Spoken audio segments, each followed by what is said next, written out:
Greetings, adventurers, and welcome back.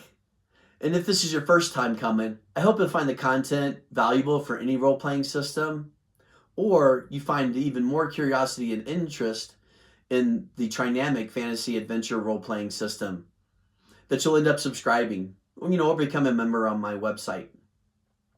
So let's talk about skills. Does a system need skills if it already has traits? Does the system need skills at all, or traits at all?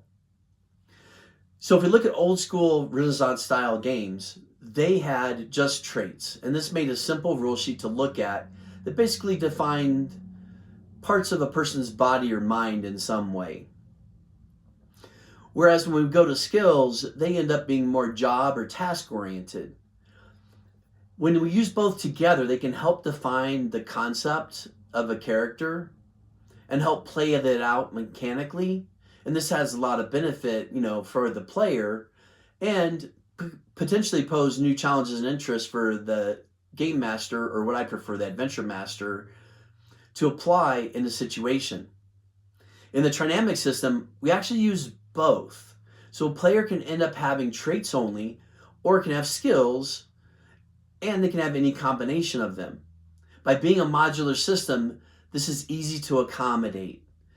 It also makes sense. Most systems actually could be modified to allow for this, so a player doesn't have to look at having everything on their sheet. So how do I do this?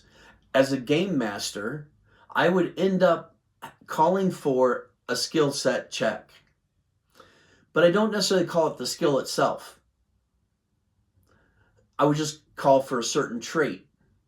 So if the players are in the woods and they're up on the trees, and they're going to take some actions, or there's a huge windstorm or hurricane coming and the branches are really blowing, I would end up calling for an agility check.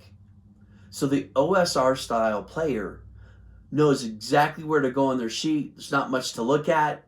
It's one thing. They know what to roll. Let's assume that these three players I'm going to talk about are all +0. So the OSR player is +0 to their roll.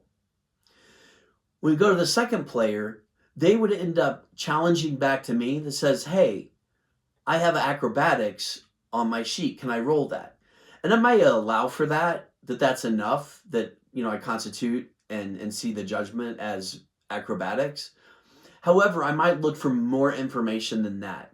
Be like, well, how are you going to use acrobatics, to stay on these trees? And they're like, well, as I start to slip off a branch, I can end up grabbing another branch and using it to swing around onto another branch. And I'm like, oh, okay, that's a great way to solve the problem. I'll let you use your acrobatics. And while their trait is 0, they may have acrobatics +3, so their value is +3. So the OSR style is +0, and this other player is +3. Now we can go to what I do in my system, which is also allow a player to further define a skill. So they can choose acrobatics, but then say, I'd like to actually focus on balance. I'm like, oh, okay, that's cool. I see balance working as part of acrobatics.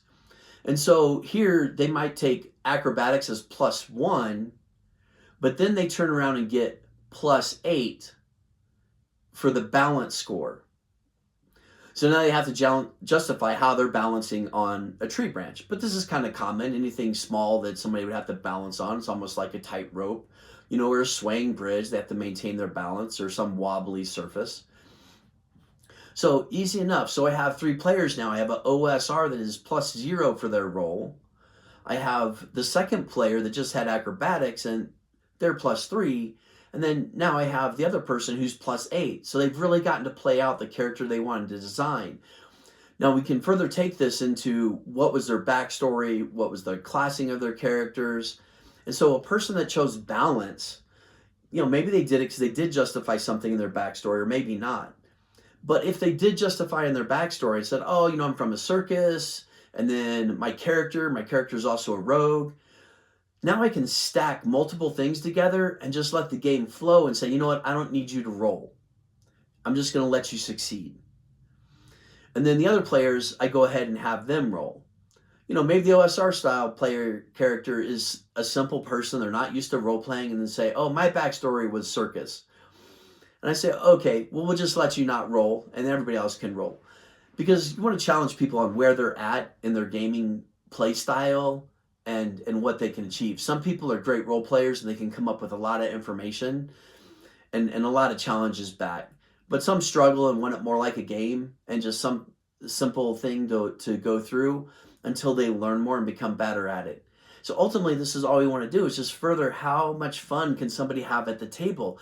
And what does it matter that one person doesn't have a skill listed on their sheet?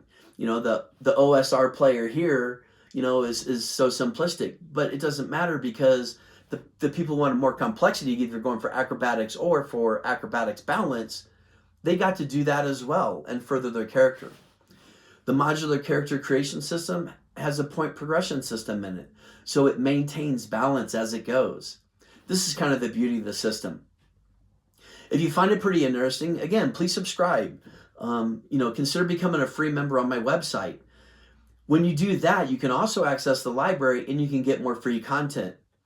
Eventually, I will have a demo short book of the game available for people. So I will end up emailing all those and letting them know. And at some point, I'll post a YouTube video. So if you're following me in some way, you're going to find out about that. And that should be coming pretty soon.